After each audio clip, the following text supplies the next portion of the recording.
Our beautiful journey starts right here at St. John the Baptist Mang'u Catholic Church. And I will tell you why this specific church is quite important. So long time ago when the missionaries started coming to Africa to spread the gospel, you can imagine it is the early days.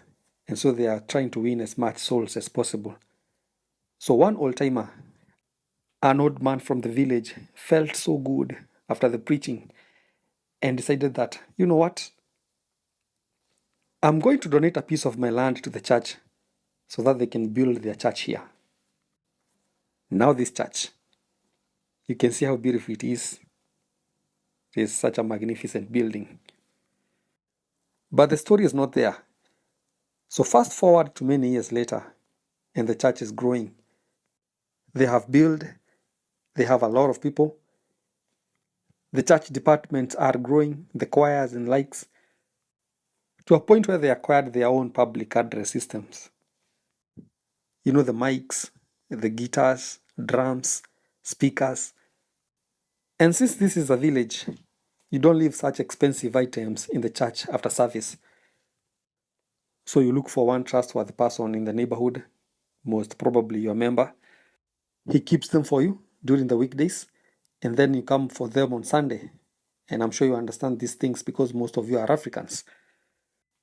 So in this case, who was the most suitable person to do so than the landowner himself, the old-timer? So one day, one of his grandsons, who was quite fascinated by the guitar, decided to steal the instrument from his grandfather's store and vanished with it to the city to start his music career. Can you guess the said thief? Yes, this gentleman right here, Mike Roa. He's a bang artist, a big one in the Kikuia music industry. So I want to challenge your ability to read that statement, which is written in the local dialect, which is an uphill task even for most Kikuyus. But I'll translate it for you. And it says, seek for the atonement of your sins and believe the gospel. Just write to me on the comment section and tell me whether or not you managed to read. So I want to take you to the local town, Mangu Town. It is just a simple village town, which is just a few meters ahead. But I can spot one of the best girls' schools in the county. It is on the other side of the road. I hope you can see it. It goes by the name St. Francis Girls Mangu. I'm sure you are somehow used to the boys' high school, which is Mangu High School. It's a national school, which is located somewhere past Juja, just before you get to Thika, along Thika Road. In fact, some people confuse that area to be the real Mangu, but this is Mangu village, and Mangu Town is just a few meters ahead. I'll be getting there shortly. I will also be taking you to some other village towns around, 2 of them to be specific. And so today we are doing a total of 3 towns. And so make sure you stick around until the end, and make sure you subscribe to our YouTube channel, that is Village to Town TV, a channel that is dedicated to continue showcasing beautiful villages, towns, and cities across the continent of Africa. There's a donkey here carrying a heavy load as usual. Guess that's the reason why it is called the Beast of Burdens. So this is the beautiful Mangu Town. And not as expected, there is nothing much to see. It seems like one of the smallest towns I've ever visited. And it seems like after that story building right there, there's nothing much beyond that. By then, this road goes to Gatundu town. And you can use the same to go to Nairobi, which is the capital of Kenya. But I want to turn around as I capture a few businesses here and there, just to see how busy is the small town.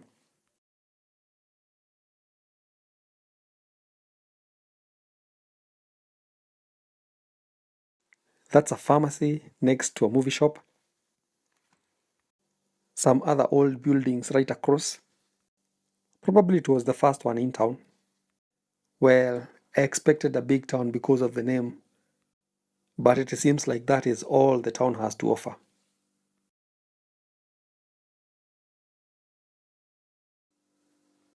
Well, there's a small hotel right across the road. I'm sure you can see it. It is going by the name Four Ways Hotel. Well, I don't know what is the inspiration behind the name. But it seems like a decent place though. What a town. Well, there's a lonely dog here which seems to be on a suicide mission. It is just crossing the road anyhowly without any care. It is probably on a verge of giving up. Maybe it is depressed. Maybe life is hard everywhere. So I want to turn left. This is the famous flyover Thika Highway. It connects Thika to Nyandarua County at a place called Flyover, which is along the Nairobi-Nakuru Highway. Seems like my donkey friend is still moving. It seems like the town is kinda slow. Let me quickly give you the numbers before I take you to the other side of the town. Well, the small town has a total population of 6,413 people. It has 1,830 families, meaning that each family has an average of 3.5 people. And since they are not half humans, it means that you are more likely to find a family with 4 or 3 people. Now, for a complete traditional family with a father and a mother, that's an average of 1 or 2 kids. So I want to show you some social facilities ahead. That is a school, a hospital, before we proceed to other towns. I promised 2 of them, if my memory serves me right. I want to turn left so that I can show you some of the public facilities. There's a very beautiful walkaway here. So this trip is proudly sponsored by a getaway hidden gem, the Tamarisk Hotel. It is nestled on the shores of central Kenya's only freshwater lake, Lake Olobolosat, and overlooking the majestic Aberdare Ranges. So looking for a solo getaway or planning a group event, they've got you covered. With spacious grounds, a goat roasting zone, and custom setups for family, corporate, and team building retreats. This peaceful getaway offers a farm-to-fork dining experience from organic veggies, fresh dairy, free-range poultry, and even sheep and goats, all raised right here on the property. Let the kid play, enjoy some games, or take a peaceful stroll by the lake. It is the perfect blend of nature, comfort, and adventure. Come discover this hidden gem, the Tamarisk Hotel, where fresh food, stunning views, and unforgettable memories await. This is the local primary school in the area, and it is going by the name St. Francis Primary School, Mang'u. It also has a junior secondary school, and so we can call it a comprehensive school. I also noted that the school is sponsored by the Catholic Church. Probably they founded it, including the high school I showed you when starting the video, that is St. Francis Girls Mang'u. And maybe someday we'll come to discuss the vital role of the church in the education and healthcare sectors in the country. So here is the school. I'm sure it also serves as a polling station in the area. You know, most public primary schools serve as the polling stations during elections in the country. So if you went to a polling station for a school, lift your hand. Of course I did too. There is the local hospital here. It is going by the name Cardinal Tunga Hospital. Also initiated by the Catholic Church. I'm sure the name tells you a lot. Let's check the gender distribution. Well, Mangu is the only village that I've ever visited with an equal number of men and women. Yes, it is a 50-50. One man to a woman, or vice versa. It seems like the lazy donkey is still walking. Someone should confirm to us whether this is a chameleon. Or maybe it has a donkey's body and the spirit of a tortoise. I'm just kidding though. Don't take me too serious. I'm just having a good time in this beautiful village. Lonely as always, of course, I guess that's the reason why they call me Mr. Lone Traveler. But I'm still thinking about the 50-50 gender issue in the town. Does it mean if you are greedy enough and get 2 wives, a brother in the village will have to spend his life lonely? Don't think too hard about that one too. I know you people rarely get spouses in your villages, and so I'm just triggering your thoughts. But it is a very interesting aspect. It is quite rare to find a village with 50-50. That is, in terms of gender numbers. Well, the place is very beautiful, right? I think it will be only right if I give you the land prices before we hit our next town. So as usual, land is available. The only thing missing is your cash. So I saw a few parcels on sale. In fact, one was 100 by 100, which is a quarter of an acre, and it was going for 2.2 million Kenya shillings. I also saw a 50 by 100, which is an eighth of an acre, and it was going for 1 million Kenya shillings. That is approximately 7,763 US dollars. I also saw an acre on sale, and it was going for 7.5 million Kenya shillings. So with that, I'm sure you can get a rough idea of the land prices in the area. You can do your maths, subdivide and divide, and see the prices for half an acre, 3 quarters, so that ukifika kwa ground hutagongwa sana. Yeah, you will know what to expect when bargaining. You know, there's no worst feeling than buying something and later coming to realize that you bought it at double price. The feeling can be depressing, right? Okay, I understand the concept of willing buyer and willing seller, but, well, you don't want to be a victim of such greedy business people.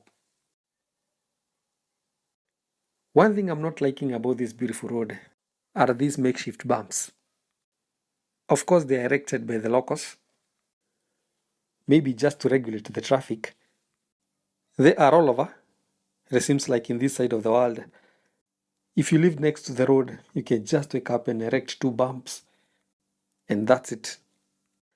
It means someone somewhere who was supposed to erect the standard bumps on the road slept on his job and did not do it. And so the locals have no option but to make the decision and do the hard labor and make sure the right thing is done. So this is our second town of the day, and it is going by the name Igegania. And it seems like a busy one, though quite small. And so as usual, we'll be getting inside and see whether the town is worth its salt. I'm still in Igegania Shopping Center, a village town, right opposite the level 4 hospital. And so the tank you see right across the road is the property of the hospital, which is run by the Kiambu County government. I had just taken a quick short break just to breathe the air and speak to some people. Sometimes you have to step out and just stretch a leg. It is an old people kind of thing. So it seems like this side of the town is doing quite well. I can see businesses on my left are thriving. Of course, don't mind my right. It is the hospital, a level 4 hospital for that matter. You can see the blue and white fence. That are the official colors of Kiambu County. The roads are also quite narrow. Let's not hoot at them so that we don't scare the beautiful baby. Oops. Did you see how that woman pushed that baby's head? Tell you what, I'm not into the business of minding other people's businesses, but I have a very soft spot for babies.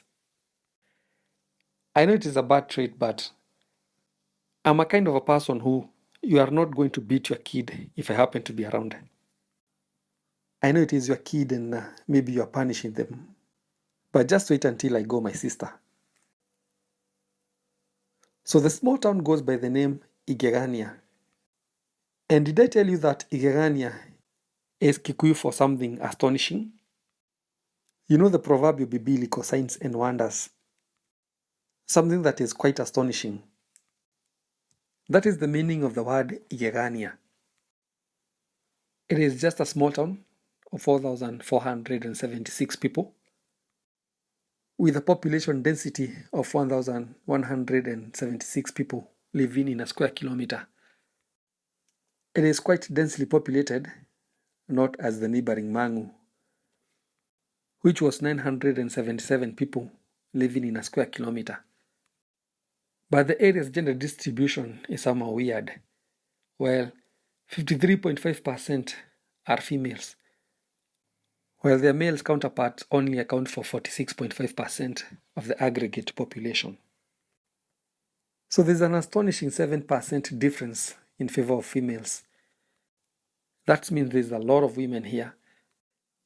And so it seems like for the polygamous guys in Mangu who are forced by the circumstances, the numbers, to have one wife, well, there is a chance in this neighboring village.